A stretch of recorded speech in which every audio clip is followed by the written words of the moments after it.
Bwana Yesu asifiwe wapendwa. Haleluya. Ni mchana mwema. Ni siku nyingine. Tunashukuru Mungu kwa ajili ya uhai, tunashukuru Mungu kwa ajili ya uzima. Tunashukuru Mungu ni kwa ajili ya afya. Bwana Yesu asifiwe. Natumai kwamba sote tuko wazima pote ulipo. Najua sio wote lakini kuna wengine pia wako hospitalini. Tunawaombea uzima, tunawaombea afya kwa jina la Yesu. Kuna story hapa nataka tushiriki pamoja kwenye Biblia. Naamini kwamba itakubariki. Tufungue Biblia zetu katika kitabu cha Yohana, kama sijakosea, Yohana mlango wa 5 kifungu cha kwanza kifungu cha kwanza. Nitasoma. Yohana mlango wa 5 kifungu cha kwanza, maandiko yanasema, baada ya hayo palikuwa na sikukuu ya Wayahudi, naye Yesu akakwea kwenda Yerusalemu. Na huko Yerusalemu penye mlango wa kondoo pana birika iitwayo kwa Kiebrania Bethzatha, nayo ina matao 5. Ndani ya hayo jamii kubwa ya wagonjwa walikuwa wamelala, vipofu, viwete, nao waliopooza wakingoja maji ya chemke. Kwa maana kuna wakati ambapo malaika hushuka akaingia katika ile birika akayatibua maji. Basi yeye aliyeingia wa kwanza baada ya maji kutibuliwa akapona ugonjwa wote uliokuwa umempata. Na hapa palikuwa na mtu ambaye amekuwa hawezi muda wa miaka 38. Hapa ndio story yetu ipo.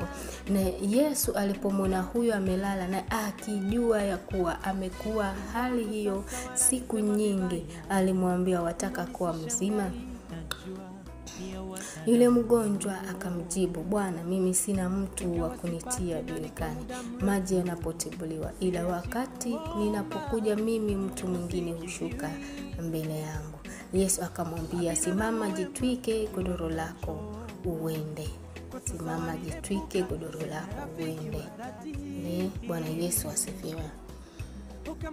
Tunaona kwamba huko Yerusalemu kulikuwa na mlango wa kondoo. Palikuwa na birika iliyoitwa kwa Kiebrania Bethzatha, nayo ina matao 5. Bwana Yesu asifiwe. Na katika birika hilo kulikuwa na jamii ya wagonjwa wa kila namna ambao walikuwa wanapelekwa pale.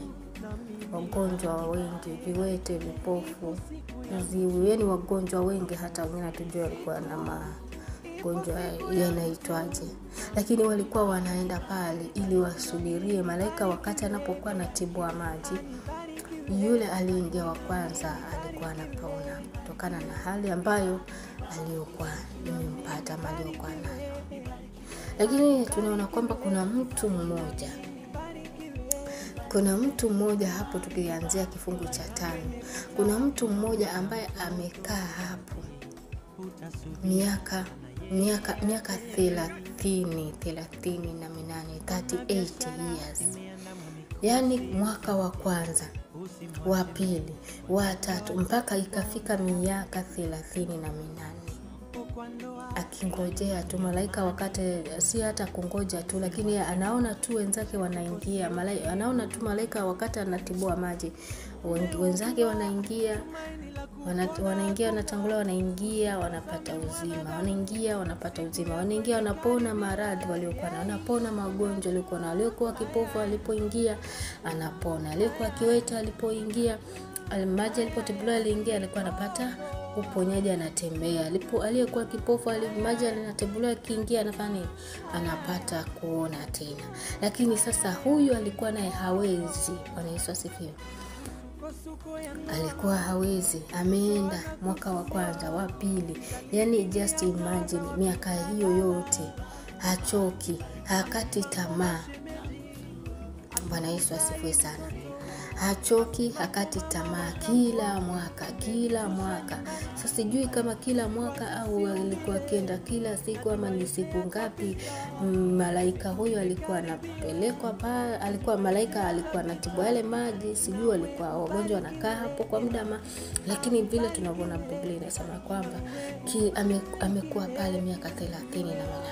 Yani kila mwaka tuseme yuko pale, mwaka wa kwanza tuhesabu wa kwanza mpaka miaka 38. Bwana Yesu asifiwe. Yuko tu yaona tu malaika vile anavyotibua maji, yaona tu vile wenzake wanavyopata uponyaji. Just imagine kama ni wewe ungeisaje. Lakini alikuwa bado hakati tamaa. Bwana Yesu asifiwe sana. Alikuwa hakati tamaa. Alikuwa bado ana imani, ngoja tu anajitahidi, japo anasema hebu nisome. Na hapo palikuwa na mtu ambaye amekuwa hawezi muda wa miaka 38. Yesu alipomuona huyu amelala na akijua ya kuwa amekuwa hali hiyo siku nyingi, alimwambia ataka kuwa mzima. Yule mgonjwa akamjibu, Bwana, mimi sina mtu wa kunitia birikani maji yanapotibuliwa, ila wakati ninapokuja mimi mtu mwingine hushuka mbele yangu. Ona, yani yeye anapokuja, imagine mwaka wa kwanza amekuja, anapotaka kuingia maji yametibuliwa, anapotaka kuingia mtu mwingine anapita mbele yake, mtu mwingine anakuja mbele yake, inakuwa kama ni kizuizi. Bwana Yesu asifiwe sana. Mwaka wa kwanza huo. Mwaka wa pili tena anapoenda, anapotaka kuingia, anapotaka kushuka, mtu mwingine anashuka mbele yake kwenye hilo birika. Mtu mwingine pia anapita mbele yake. Miaka mingapi hiyo? Miaka 38. Kila anapoenda mwaka wa kwanza pili, mwingine anapita mbele yake na hakuna namna vile yeye anaweza ingia. Bwana Yesu asifiwe sana. Miaka 38. Yani ni kama kuna mtu ambaye anaikuwa kizuizi. Sijui wewe ni mwaka wa ngapi katika hali ambayo umeona umengoja sana. Jaribu walikija, Mungu anafanyanga mlango wa kupitia. Bwana Yesu asifiwe sana.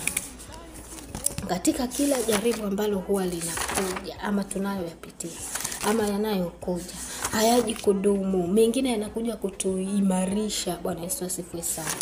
Majaribu mengine yanakuja tu ili kutuimarisha. So ukipata wewe ni mtu tu kuvunjika moyo haraka, Bwana Yesu asifiwe, utakosa ile kuimarika, utakosa ile kukomaa katika wokovu. Lazima ukue mvumilivu na uangalie jaribu, je, linanipima imani yangu ama linaniona? So kuwa mvumilivu na kuwa angalia. Bwana Yesu asifiwe sana. Majaribu mengine yanakuja tu ili kutusongeza hatua zingine mbele ama kutusongeza utukufu mwingine. So usiwe mwepesi wa kukata tamaa. Usiwe haraka sana kukata tamaa. Muamini Mungu katika hali hiyo. Bwana Yesu asifiwe sana. Muamini Mungu katika hali hiyo na mshukuru Mungu. Bwana Yesu asifiwe. Mshukuru Mungu katika kipindi hicho unachopitia, ambapo ni vigumu sana kumshukuru Mungu wakati unapitia magumu, wakati unapitia shida, wakati unapitia matatizo mengi, wakati jamii imekutenga, wakati umefukuzwa kazini, wakati watoto wako wamefukuzwa shuleni kwa sababu ya school fees. Ni vigumu sana kumwambia Mungu asante. Lakini Biblia inatuambia katika Wathesalonike wa kwanza pale kifungu cha 5 kama sijakosea, ukisoma pale 18 ama 17 pale, Biblia inatuambia kwamba mshukuruni Mungu kwa kila jambo, maana haya ni mapenzi ya Mungu. Bwana Yesu asifiwe sana. So tunapaswa kushukuru katika kila hali na changamoto zote tunazopitia, huku tukimwamini Mungu ya kwamba ataingilia kati. Bwana Yesu asifiwe sana. Kama alivyoingilia kati kwa ajili ya huyu jamaa, kama alivyokuja, atakuja kwako pia. Siku yako inakuja. Bwana Yesu asifiwe sana. Kwa hivyo hata kuja kwamba eti kwa vile alimuelezea huyu ataka kuwa mzima, alafu akaanza kueleza sababu ninapotaka kuingia mtu mwingine ushuka mbele yangu, ati ndio maana labda alikuwa labda kwa mfano labda alikuwa anaelezea hivyo ili Mungu aondoe hizo vizuizi ama hao wenye wanashuka mbele yake ili aingie. Hapana. Yesu anapokuja direct kwako anakupatia uzima, anakupa haja ya moyo wako. Bwana Yesu asifiwe sana. Wala haji kutaka kujua sababu nyingi zinazokuweka pale muda mrefu. Bwana Yesu Yesu asifiwe. Haji kutaka kujua ni nani amekuzuilia usifikie hatima ya maisha yako. Anakuja na jibu sahihi. Kwa hivyo wewe endelea tu kumwamini, endelea kuomba, endelea kufanya kazi yake katika uvumilivu, endelea kujituma kutafuta uso wa Bwana. Ipo siku moja tu. Haleluya. Mwimbaji akaimba ipo siku moja tu, yule sijui anaitwa God, nani yale. Ipo siku moja tu, yani ipo siku yangu moja tu, nami nifanye nini? Nibarikiwe. Nami nibarikiwe, ipo siku yangu tu. Ipo siku yangu tu, nami nibarikiwe. Ipo siku. Bwana Yesu asifiwe sana. Kwa hivyo usiwahi kata tamaa kabisa. Usiwahi kata tamaa, endelea kuvumilia. Ukisoma Zaburi 46 fungu cha kwanza, Mungu kwetu sisi ni kimbilio na nguvu, msaada utakaoonekana tele wakati wa mateso. Bwana Yesu asifiwe sana. Zaburi 46 kifungu cha kwanza, Mungu kwetu sisi ni kimbilio na nguvu, msaada utakaoonekana tele wakati wa mateso. Haleluya. Haina haja kukata tamaa mpendwa. Haina haja. Yamkini ni miaka miwili tu umekuwa mgonjwa, ama ni miaka mitatu katika hali hiyo. Wewe mwenyewe unajua, ujumbe unaposikia unajua umekaa miaka mingapi katika hali hiyo, na unaona umechoka. Tayari unaanza kukata tamaa. Usikate tamaa. Bwana Yesu asifiwe sana. Mungu wetu yuko, ni kimbilio letu, ni tumaini letu, ni nguvu zetu, tena msaada ambao unaopatikana tele wakati wa mateso. Bwana Yesu asifiwe sana. Katika hali hiyo, katika dhiki hiyo, Mungu yuko hapo na wewe. Bwana Yesu asifiwe sana. Mungu yuko katikati yako. Haleluya. Mungu yuko katikati yako. Bwana Yesu asifiwe. Wakati wanafunzi walipokuwa wanavuka ngambo nyingine, walikuwa na Yesu hapo, walikuwa amelala. Lakini uzuri walitambua kwa vile tunaye Yesu hata amelala, wacha tumwamshe. Wakamwamsha. Na wewe muite Yesu. Bwana Yesu asifiwe sana. Muamini Yesu, muite, yuko ndani yako. Yani uko na Yesu humo ndani. Ni wewe tu uendelee kumwamini, kumtumaini, kumtegemea. Katika magumu yeye yupo. Anafanya njia mahali pasipo na njia. Bwana Yesu asifiwe sana. Anatoa maji hata jangwani. Kwa hivyo hiyo hali hizo miaka usikae na kwa sababu nimefika miaka 40, miaka 50 sijaoa, sijaolewa, sijapata mtoto. Bwana Yesu asifiwe sana. Yani nakwambia siku yako ipo kama ilivyomkujia huyu mtu katika Yohana 5 hapo moja. Yohana mlango wa 5 ukifika hapo 5. Yohana mlango wa 5 kuanzia hapo 5, 6, 7 hapo hata uende na Yesu anapokuja, anakuja na jibu lako. Bwana Yesu asifiwe sana. Anakuja na jibu lako. Haji kutaka nani amekuzuia, ni nani anayezuia mwanangu asifanikiwe, nani anayezuia baraka. Yeye ni jibu. Yesu ni uzima. Haleluya.